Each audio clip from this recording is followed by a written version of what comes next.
comprend. Au commencement, Dieu créa le ciel et la terre. Or la terre n'était que tohu-bohu, tandis que les ténèbres recouvraient l'abîme et que le souffle de Dieu planait sur les surfaces des eaux. Dieu dit que la lumière soit, et la lumière fut. Dieu vit que la lumière était bonne, et Dieu sépara la lumière et les ténèbres. Dieu appela la lumière jour et les ténèbres nuit. Il y eut un soir, il y eut un matin. Ce fut le premier jour.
L'Éternel Dieu créa l'homme à partir de la poussière de la terre. Il insuffla dans ses narines un souffle de vie, et l'homme devint un être vivant. L'Éternel Dieu planta un jardin d'Éden vers l'Orient. Il y plaça l'homme qu'il avait créé. L'Éternel Dieu fit surgir de la terre tout arbre beau à voir et bon à manger, l'arbre de la vie au milieu du jardin et l'arbre de la connaissance du bien et du mal.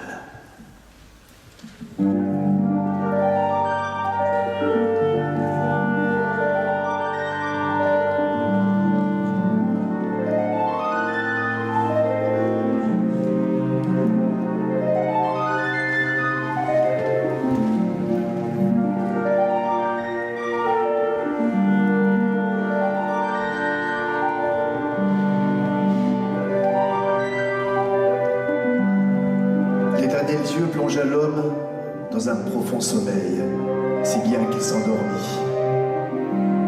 Et il prit de ses côtes et recousit la chair en lieu et place. L'Éternel Dieu édifia la femme à partir de cette côte qu'il avait pris de l'homme et la lui apporta. L'homme dit alors, « Elle est l'os de mon os, elle est la chair de ma chair.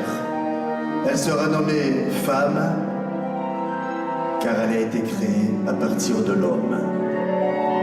C'est pourquoi l'homme laissera son père et sa mère, s'attachera à son épouse, et ils seront une seule et même chair. »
après-midi, puisque tu as cédé à la voix de ton épouse et que tu as consommé de l'arbre dont je t'avais enjoint de ne pas manger, maudit ce soit la terre à cause de toi. C'est avec labeur que tu te nourriras la vie durant. Ronces et épines, elle te produira et tu mangeras de l'herbe des champs. C'est à la sueur de ton front que tu mangeras du pain jusqu'à ce que tu retournes à la terre. Parce que c'est d'elle dont tu viens. Car tu es poussière et tu retourneras poussière.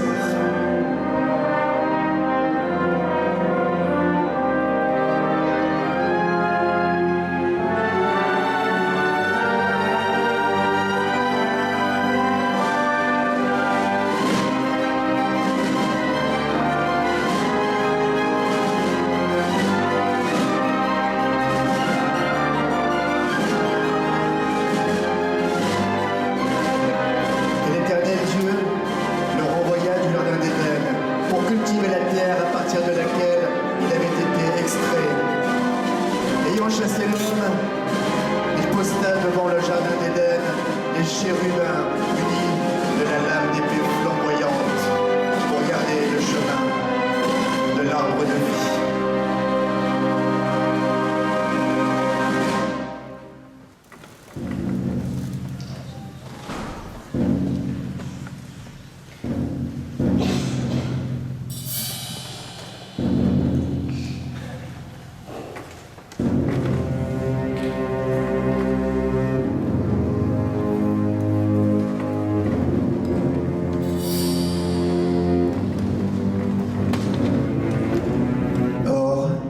Adam s'était uni à Ève, son épouse.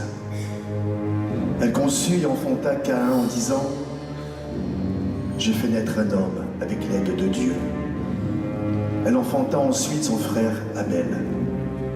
Abel devint berger et garda du bétail, et Caïn devint cultivateur. Après un certain temps, Caïn apporta du produit de la terre et en fit une offrande à l'Éternel. Quant à Abel, il offrit des premiers-nés de son troupeau et plus particulièrement leur partie grasse. L'Éternel remercia Abel de son offrande. Puisque l'offrande de Caïn ne fut pas acceptée, ce dernier fut très en colère. Son visage était défait. Dieu dit à Caïn, « Pourquoi es-tu si chagriné? Et pourquoi ton visage est-il si abattu? Si tu t'améliores, tu pourras te relever. Mais si tu ne fais pas le bien, le péché sera à ta porte. Il aspire à t'atteindre, mais toi, sache le dominer. »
Caïn dit à son frère Abel, « Partons pour le champ. »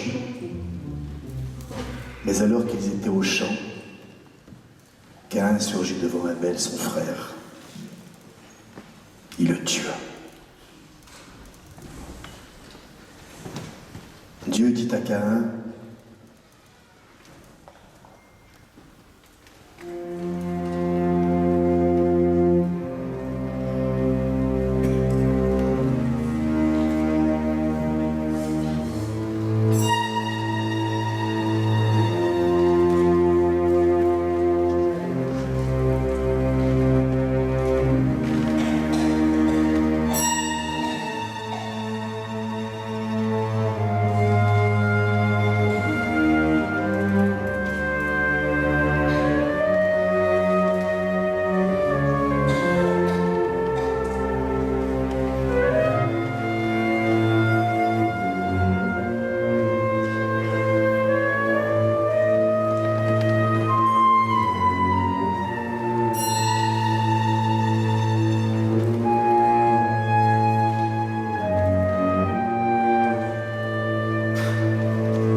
Dieu dit à Caïn, « Où est Abel, ton frère ?» Il répondit alors, « Je ne sais pas. Suis-je le gardien de mon frère ?» Dieu dit, « Qu'as-tu fait ?» La voix du sang de ton frère s'élève jusqu'à moi de la terre.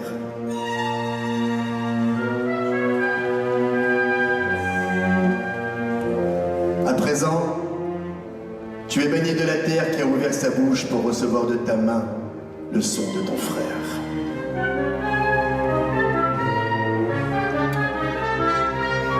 Lorsque tu cultiveras la terre, elle cessera de t'apporter sa fécondité. Tu seras errant et fugitif par le monde. Caïn dit à Dieu, « Ma peine est trop grande pour être supportée. Regarde, tu me proscris aujourd'hui de la face de la terre, mais puis-je me dérober de devant ta face? Je vais errer et fuir par le monde, et quiconque me trouvera me tuera. » Dieu lui dit, « C'est pourquoi quiconque tuera Caïn sera puni au septuple. » Dieu le marqua d'un signe afin que toute personne qui le rencontre ne puisse pas le tuer.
Lamèche, ayant vécu 182 ans, engendra un fils.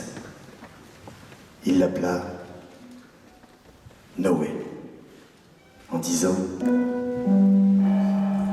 Puisse-t-il nous soulager de notre tâche et du labeur de nos mains, causé par cette terre que Dieu a maudite. »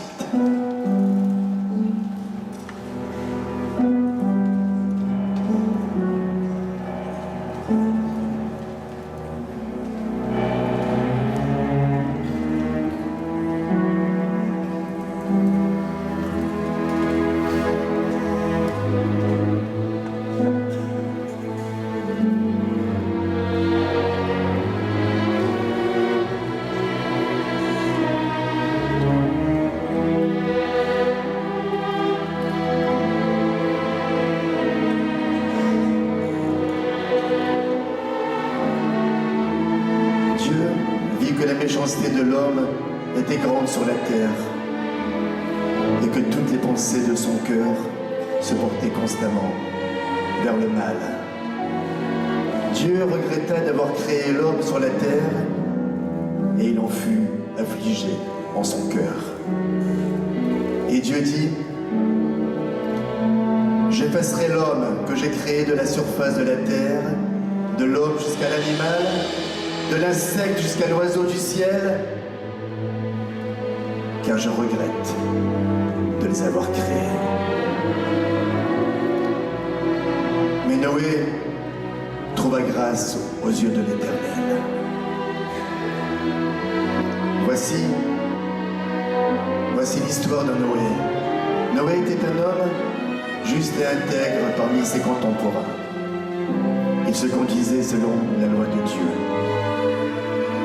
Noé engendra 3 fils, Shem, Ham et Japheth.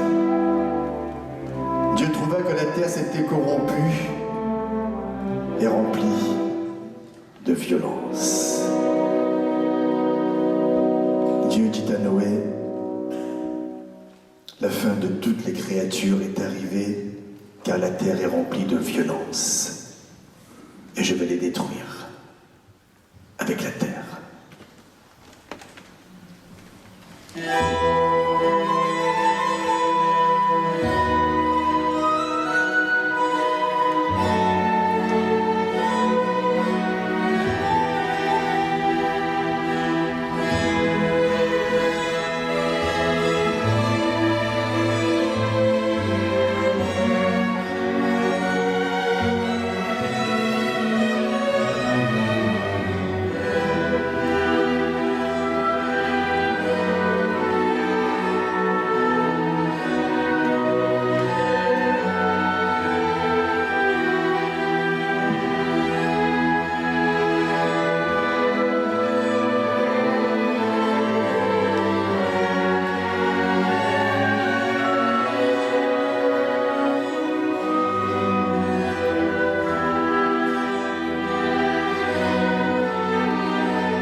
Quant à moi, je vais apporter le déluge d'eau sur la terre afin de détruire toute chair animée d'un souffle de vie et située en dessous des cieux. Tout ce qui réside sur la terre périra.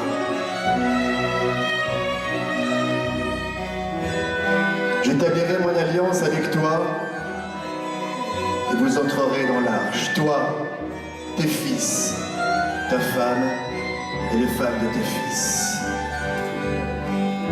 Et de tous les êtres vivants de chaque espèce, tu en accueilleras 2 dans l'arche pour les conserver avec toi. Ce sera un mâle et une femelle.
Je ferai pleuvoir sur la terre pendant 40 jours et 40 nuits.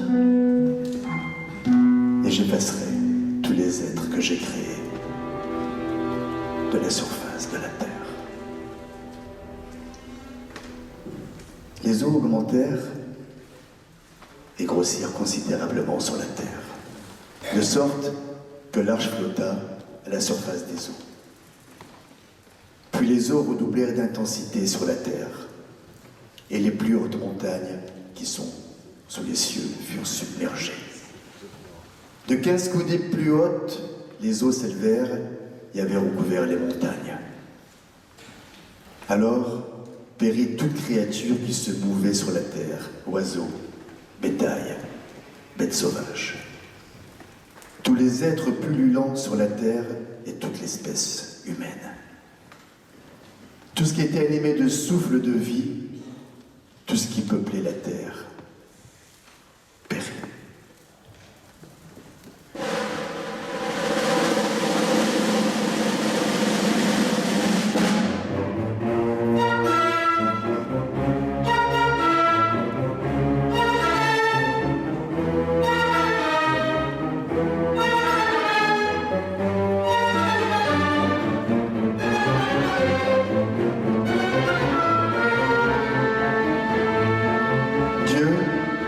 À toutes les créatures qui étaient sur la surface de la terre, de l'homme jusqu'à l'animal, du reptile jusqu'à l'oiseau du ciel, ils furent tous effacés de la terre.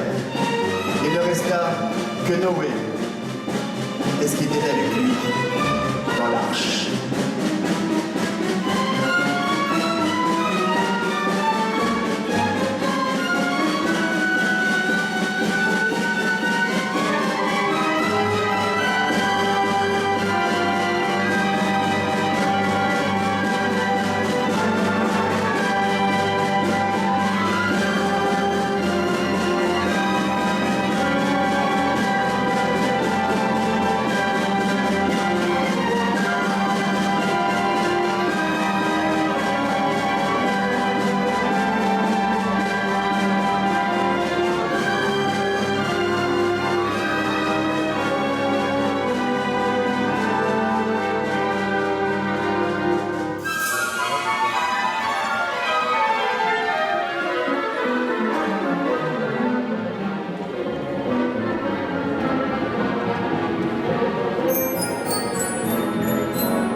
Noé érigea un autel à Dieu.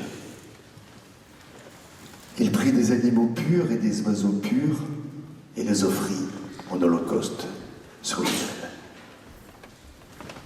Dieu sentit l'odeur agréable et il se dit en lui-même : désormais, je ne maudirai plus la terre à cause de l'homme, car l'imagination du cœur de l'homme est mauvaise depuis sa jeunesse. Et à partir de maintenant, je ne frapperai plus tout être vivant comme je l'ai fait.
Adressa à Noé et à ses enfants ces paroles.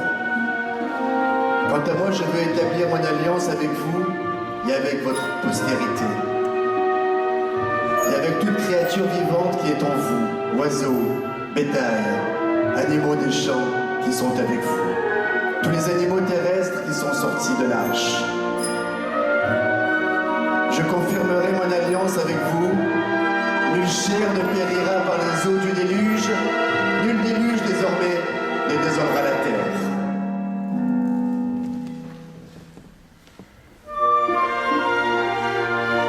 Dieu dit, ceci est le signe d'alliance que j'établis entre moi et vous, et entre toute créature vivante qui est avec vous pour les générations à venir.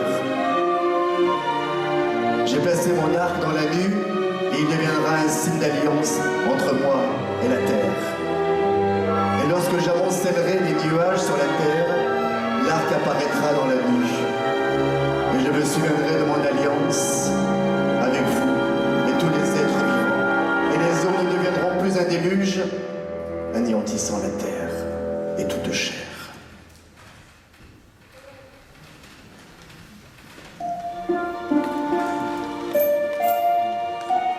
L'arc étant dans les nuages, je le regarderai et je me rappellerai ce pacte perpétuel de Dieu avec toutes les créatures vivantes qui sont sur la terre.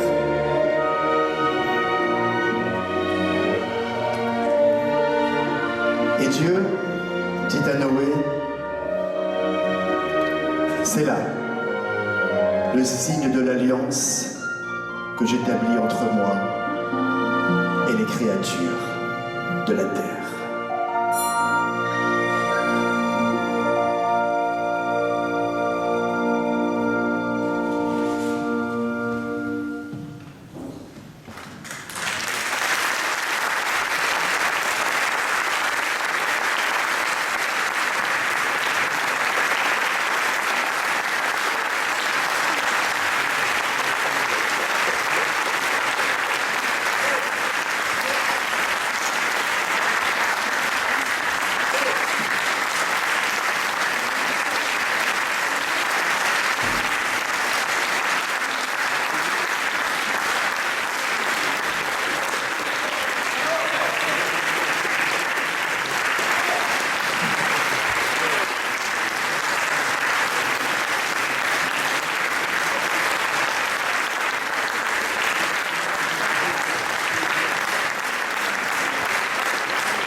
Merci de vous asseoir.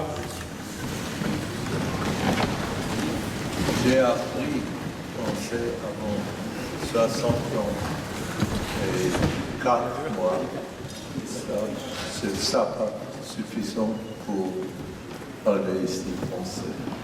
Alors, je continue en hébreu. Ve'harav Je traduirai. et יתרגם. כבוד הרב, תודה.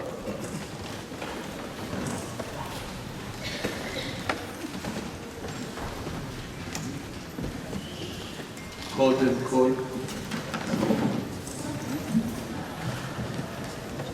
אני רוצה להודות מכל ליבי למוזיקאי הגדול, המנצח והכנר המפורסם, אלכסנדר ברוסילובסקי.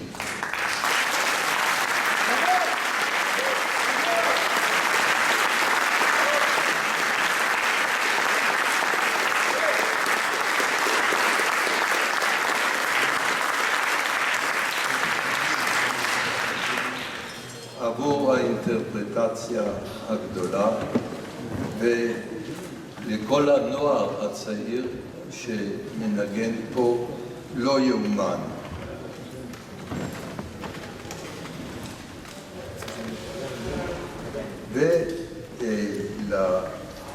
ולקריין הנפלא מרק נקש.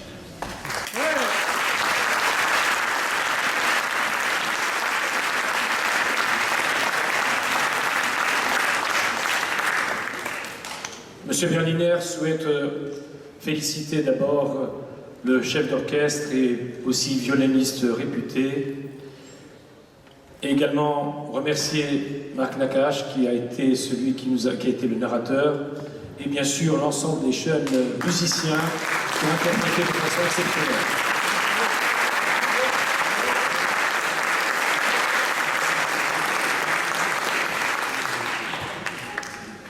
בנוסף, אני רוצה להודות לכל מי שפעל מאחורי הקלעים להקים את הערב הנפלא הזה. מה שאני יודע, הרב עצמו, חיים תורג'מן, אלן קריאף ובנו פרונש, תודה מכל הלב ולכל מי שעמד מאחוריהם.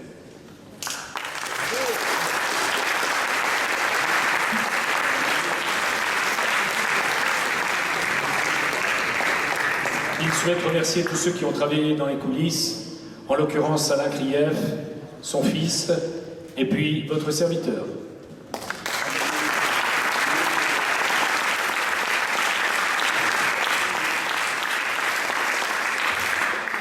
עכשיו תודה גדולה ביותר לחברי היקר, המורה שלי וגם המנג'ר, נחום סלוצקר. ובלעדיו גם היצירה הזאת לא הייתה נוצרת. אני מבקש אותך לקום, לבוא.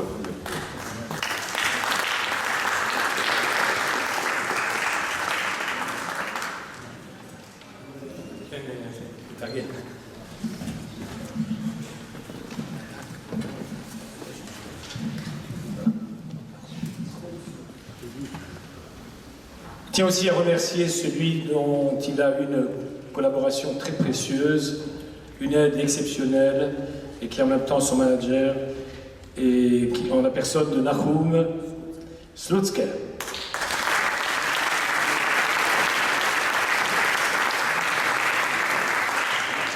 בסוף כל סוף גם לאשתי היקרה שדוחפת אותי להמשיך לעבוד ולהלחין יצירות שאני רואה שמצאו חן בעיניכם. והיא אוהבת אותי, נראה לי, ובכל זאת מוכנה לוותר עליי הרבה. Voilà. Il tient aussi à remercier son épouse Nouhama, qui est également derrière un grand homme, il y a toujours une grande femme. Il la remercie aussi pour son aide extrêmement précieuse, et puis aussi, il sait qu'elle l'aime beaucoup, mais elle est prête à renoncer aussi à quelques temps pour lui.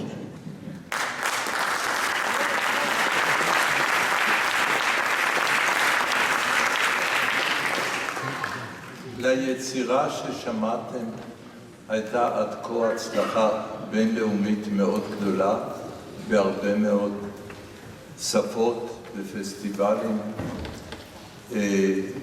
ואני במיוחד שמח וגאה לעמוד פה בבית כנסת אולי הכי יפה שראיתי בחיים, שיש לו גם היסטוריה גדולה, בין היתר של מוזיקה, כפי שאמרו כבר כמה פעמים היום, מז'אק אופנבך עד אלקאם.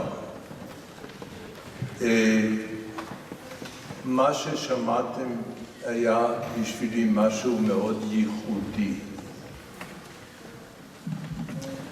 Ce poème symphonique a eu lieu dans de nombreux pays dans le monde, plusieurs représentations dans différents pays, mais j'ai trouvé ici quelque chose de particulier. D'abord, la beauté du cadre, mais aussi votre enthousiasme ici présent.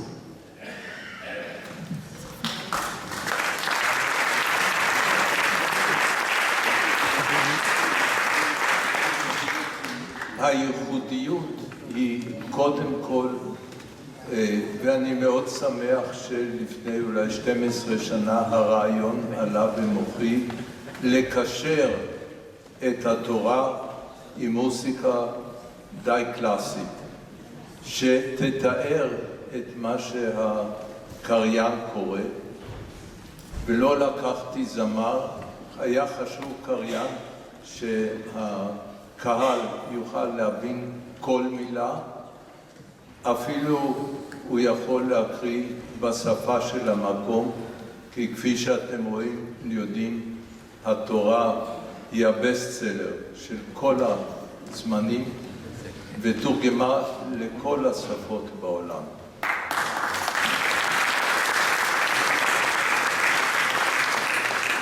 Donc, M. Berliner a tenu à ce que cette narration se fasse non pas par le chant, mais par la narration uniquement, afin que tout le monde puisse comprendre. Et d'ailleurs, à chaque fois que ça se produit dans un pays, elle est récitée dans la langue du pays, afin que tout le monde puisse comprendre le message. Et comme vous l'avez compris, le message était à la fois un message où la faute est présente, mais aussi où la teshuva, le repentir, est aussi d'actualité.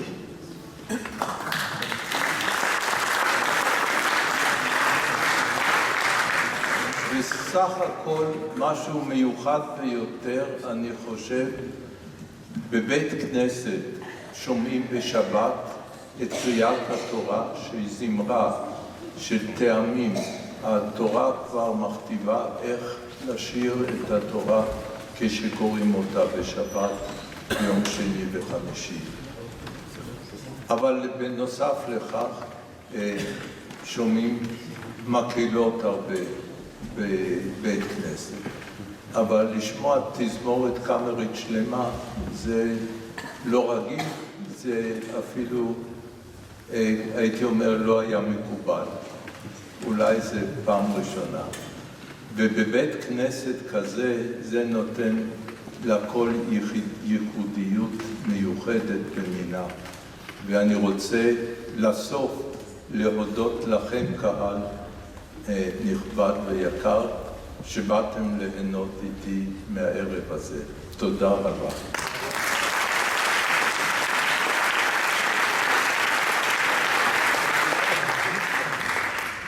Il nous est donné donc dans les synagogues de lire la Torah le lundi, le jeudi, le Shabbat, et avec bien sûr les théamim, c'est-à-dire les cantilations qui permettent à la fois de donner la musicalité, mais aussi la ponctualité ou la ponctuation du texte. Et il était important aussi que l'on puisse entendre ce message de façon claire, audible, et qui permette à tout un chacun d'en comprendre le sens profond. Merci aussi pour votre présence et votre participation. Le président du consistoire voulait juste dire quelques mots. Claude.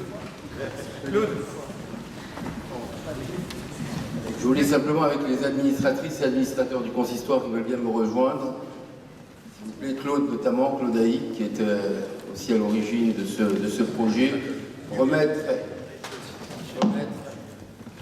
un diplôme à Baruch Berliner, של תעודת של חבר כבוד של הבית כנסת הגדול הזה. תודה רבה לך. Merci beaucoup, je voudrais qu'on le remercie. Et j'ai pensé pendant qu'on écoutait la paracha finalement, que peut-être si on mettait la paracha de cette façon-là toutes les semaines à la synagogue, je ne sais pas, monsieur le rabbin, il y aurait peut-être un peu plus d'amateurs pour écouter la paracha. Donc il y a peut-être des idées à creuser.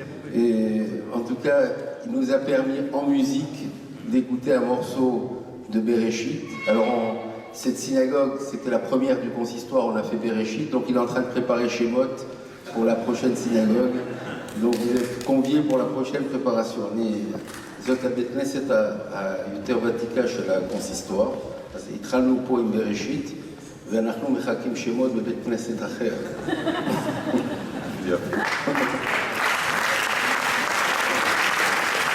Merci à vous tous et à vous tous, et restez Restez toutes et tous connectés avec le consistoire et merci d'avoir été présents pour cette magnifique soirée et merci à toute cette formation symphonique extraordinaire qui nous a été offerte ici en présence du président de la synagogue Jacques Bobov, du rabbin Dorjman et de l'ensemble de l'équipe du consistoire et bien entendu la représentation exceptionnelle de l'ambassade d'Israël par notre ami Marc Attali qui est toujours présent avec nous avec Aliza Binoun. Merci, chers amis, et bonne continuation.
Quand je crie, réponds-moi, Dieu de ma justice.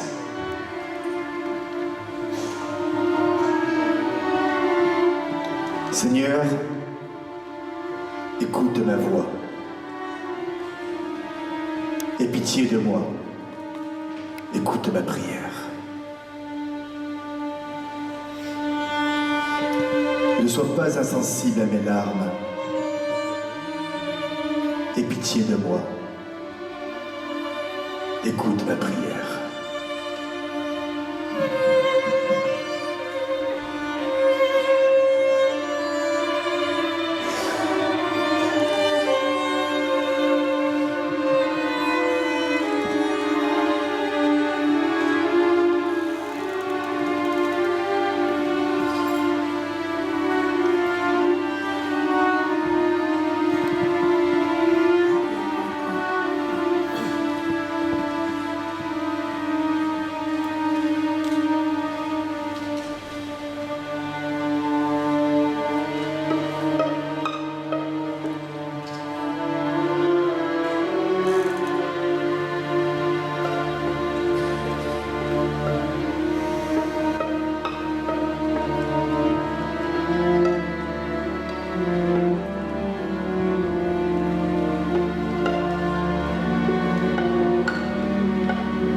plus vieille, plus ancienne synagogue du consistoire de Paris, puisqu'elle a été créée il y a quasiment 2 siècles par un ordre royal, c'était à l'époque Louis XVIII, parce qu'on ne pouvait pas construire avant la République de synagogue sans l'autorisation du pouvoir central.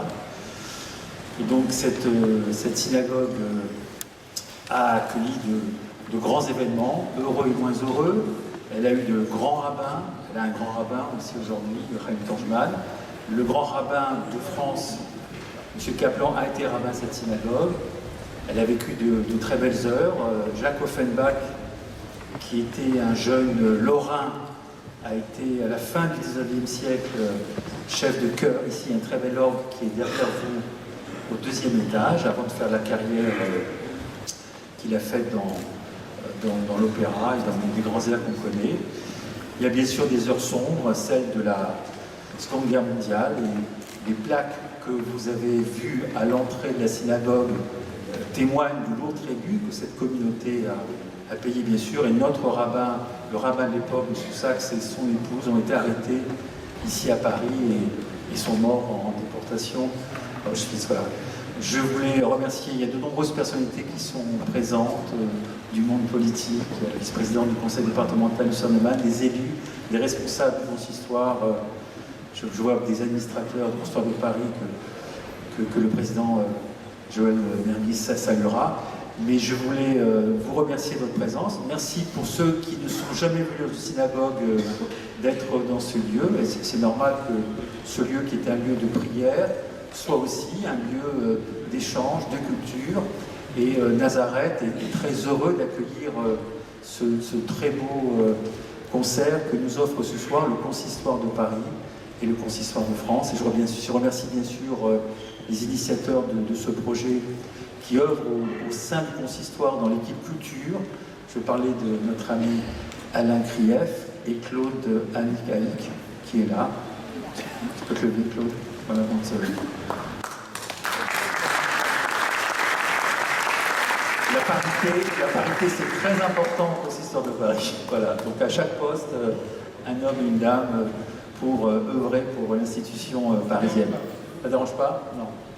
Alors, il y en a qui disent un moins jeune et un plus jeune, moi je préfère un homme et une femme. Voilà. Je voulais remercier, mais il est chez lui, le président du consistoire de Paris, le Franc Joël Merguis, et le ministre plénipotentiaire de l'ambassade d'Israël, M. Attali, qui nous fait l'honneur d'être présent. Je voulais aussi saluer les présidents de communautés parisiennes qui sont là, qui sont venus avec leurs fidèles, avec leur communauté. Il y a beaucoup d'amis qui sont présents. Je les remercie infiniment du soutien, de leur présence à cette manifestation du consistoire. Je vais laisser la parole à Monsieur le Président du consistoire, Joël Merguis.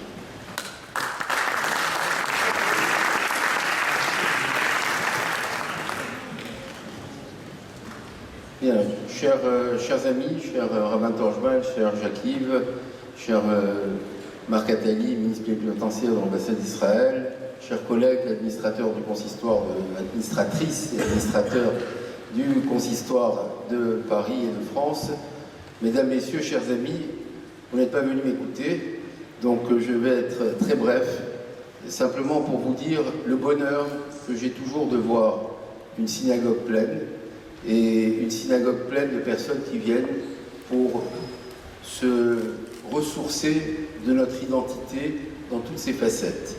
Et je voudrais ici qu'on applaudisse l'imam Chalboumi, qui est présent avec nous, qui est toujours présent et actif dans toutes les manifestations que nous avons et que nous faisons, et qui le fait avec courage. Et je voudrais également saluer la présence avec nous de Daniel Knoll et avoir une pensée à la mémoire de sa maman Mireille Knoll, qui, pas très loin d'ici, a été assassinée il y a quelques mois. Je pense que c'était pour nous important de le voir avec nous, associé à tout ce que nous faisons de façon régulière et permanente.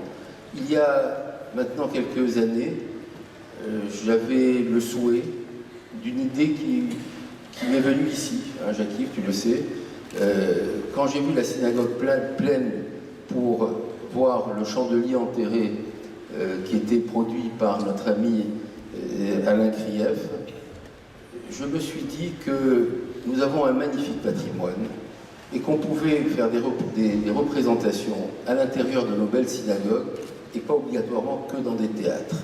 Et qu'il y avait dans la diversité de notre communauté, dans la diversité de notre communauté, des personnes qui, heureusement, viennent ici tous les jours prier le matin et le soir, d'autres qui viennent une fois par semaine le Shabbat, d'autres qui viennent une fois de temps en temps pour les fêtes, d'autres qui viennent une fois par an pour Kippour, d'autres qui viennent 1 minute par an à la fin de Kippour, et d'autres qui pourraient venir une fois de temps en temps pour se ressourcer dans notre patrimoine, même s'ils ne viennent jamais dans l'année, pour essayer de venir découvrir un certain nombre d'autres facettes de notre identité plurielle et de faire vivre un certain nombre de projets et de programmes à l'intérieur de notre synagogue.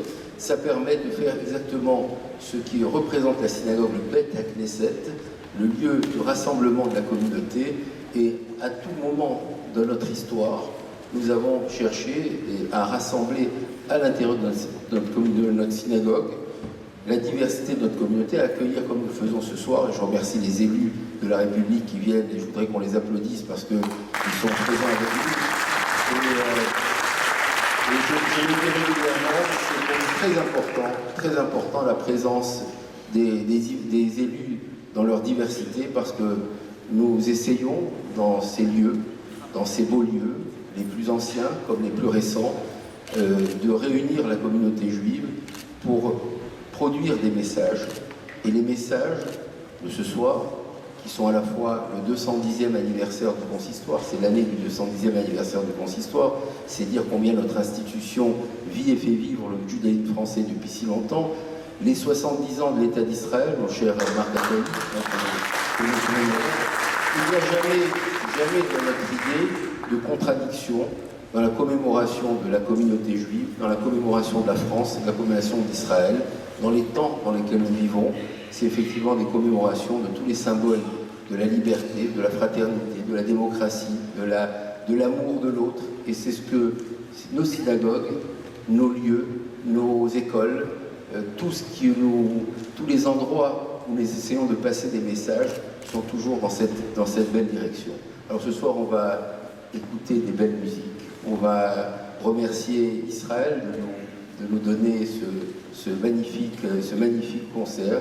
Et ça nous permet, pour celles et ceux qui ne connaissaient pas cette synagogue, de la connaître, et puis de venir revoir Jacques Bogot de temps en temps ici, plus qu'1 minute par an, et de continuer avec ma chère Claude Haïk, qui a pris en charge avec Alain Krief ce magnifique projet. J'espère que très régulièrement, suivez, laissez vos coordonnées, parce que vous verrez, on va essayer de faire à chaque mois, dans une de nos synagogues, un spectacle. Ça vous engage maintenant que je l'ai dit, il faut que ça se fasse. Chaque mois, on aura un bel événement dans une de nos belles synagogues. Ça permettra à la fois de découvrir notre patrimoine et de le faire vivre à chacune des occasions. Merci à vous toutes et à vous tous d'être là et passer une excellente soirée.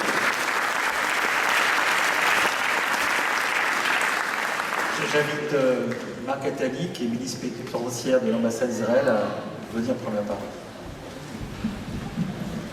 Bonsoir, shalom, chers amis. C'est toujours un défi de parler avec Monsieur le Président Mergui, parce que finalement il a tout dit, ou presque. En tout cas, je suis très honoré d'être ici en tant que représentant de l'État d'Israël dans cette merveille synagogue, un lieu historique, comme vous l'avez dit, avec une très longue histoire. Et je me réjouis d'être ici avec des amis pour célébrer aussi le 70e anniversaire de l'État d'Israël.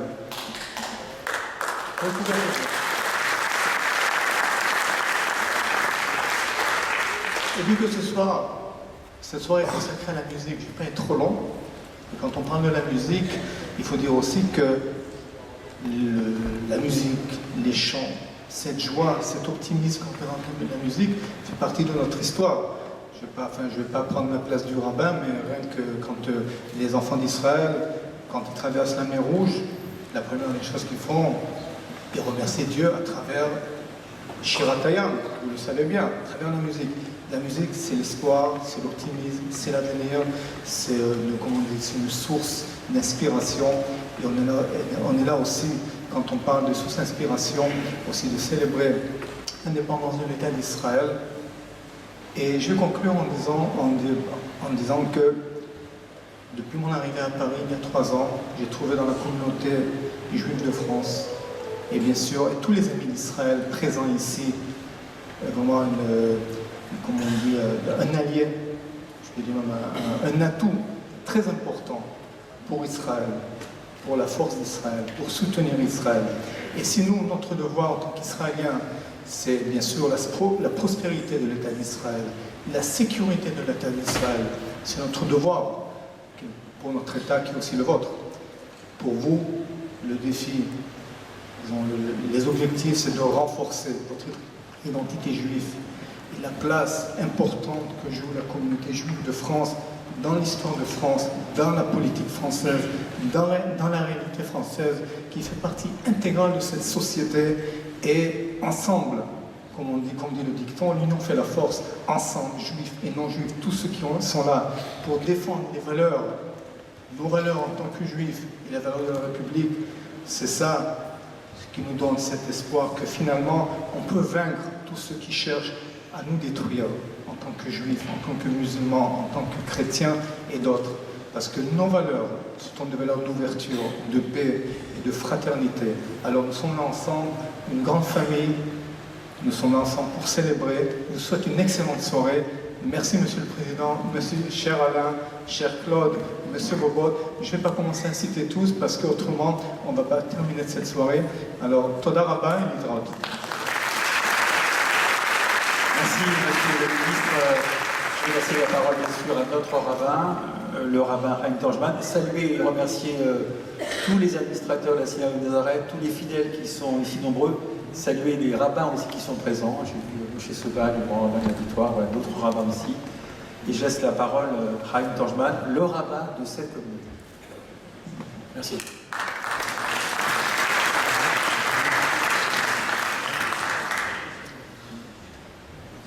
Bienvenue à tous, de près ou de loin. Je voulais commencer par un petit enseignement. Il y avait un maître qui avait donné 913 explications sur le mot Bereshit. Et un de ses disciples lui a demandé « Mais Rabbi, pourquoi avez-vous donné seulement 913 et vous êtes arrêté à ce chiffre ?» Il a dit « Je n'ai pas voulu dépasser la valeur numérique de ce mot. » Car en effet, Bereshit, Bet c'est 2, Resh c'est 200, Aleph c'est 1, Shin c'est 300, Yud c'est 10, Tav c'est 400, ça fait 913. Alors, ce soir, comme vous le savez, je ne vais pas vous donner 913 explications sur le mot Bereshit, mais une seule explication sur la première lettre, Bereshit, sur le Bet. La première lettre qui augure la Torah. Il y a un très beau texte du Zohar qui enseigne que lorsque Akadosh Baruch Hu, le Créateur, a voulu réaliser le monde, qu'a-t-il fait?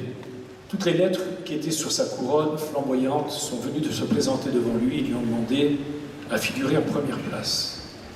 Alors le Tav est venu et Dieu lui a dit, écoute, je ne peux pas te mettre en tant que première lettre parce qu'en fait, même si tu es la conclusion du mot émettre de la vérité, tu es aussi celle qui exprime aussi la mort.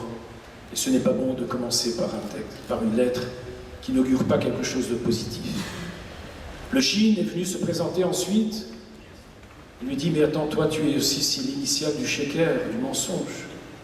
Quelle saurait être cette place aussi importante? Alors, toutes les lettres de l'alphabet se sont présentées ainsi. Elles ont toutes été réfutées, sauf la lettre Bet. Et pourquoi a-t-elle été retenue? Parce que Bet, c'est l'initiale de la bracha, de la bénédiction. Bet, parce que c'est valeur numérique 2. Parce qu'il n'est pas bon que l'homme soit seul. Otov yot adam levado. Et c'est Ezelor Kenedo. Bet, c'est Baït, c'est la maison, c'est le foyer. Parce qu'effectivement, le plus beau trésor, c'est de construire un foyer. Voilà pourquoi cette première lettre commence la Torah. Alors ce n'est pas sans raison que Baruch Berliner, qui est l'auteur de ce poème symphonique, en est l'auteur et a choisi le thème de Bereshit. Et pourquoi? Parce que la première lettre de votre nom, c'est Berliner, c'est un bête, et la première lettre de Baruch, c'est aussi un bête. Et comment commence la Torah? Bereshit, bara, commence par un premier mot par un bête, et le deuxième mot par un bête. Alors voilà, qu'il soit béni, que Akadosh Baruch Hu lui apporte toutes les brachot. Merci aussi pour cette œuvre magnifique que vous avez réalisée. Et on va laisser donc la place à, d'abord, voilà, la prière pour la France et la prière pour Israël. Alors si vous voulez bien vous lever.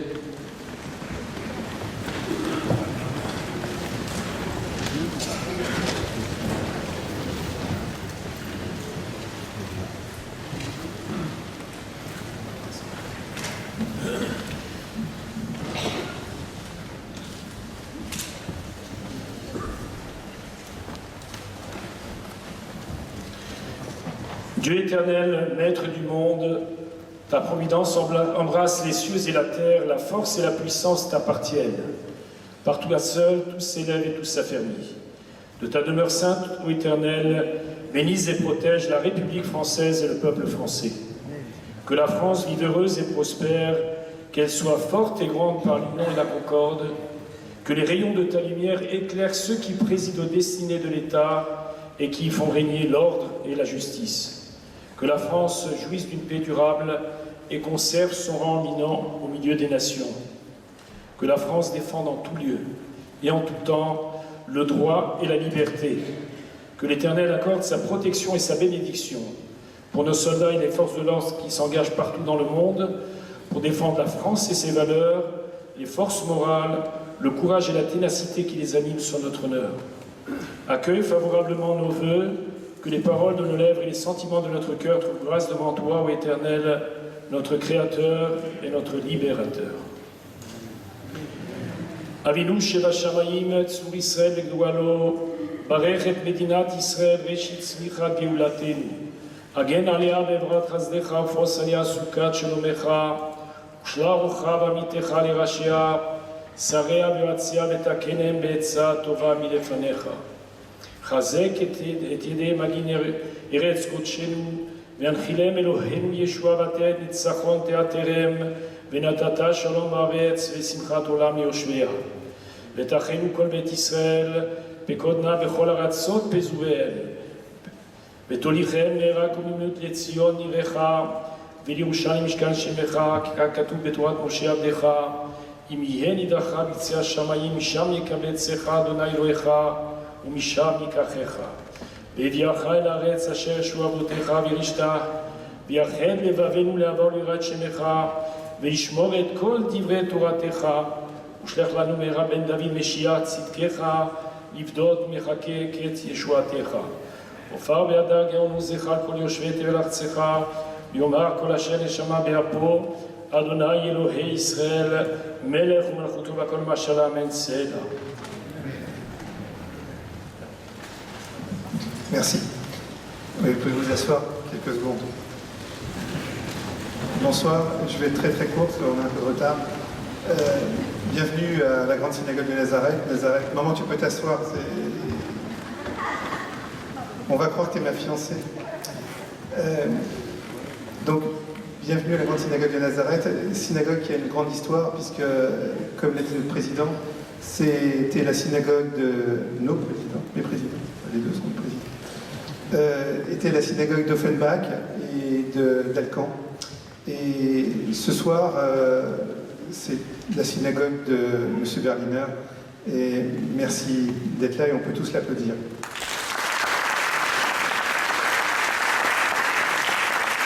M. Berliner nous fait un cadeau car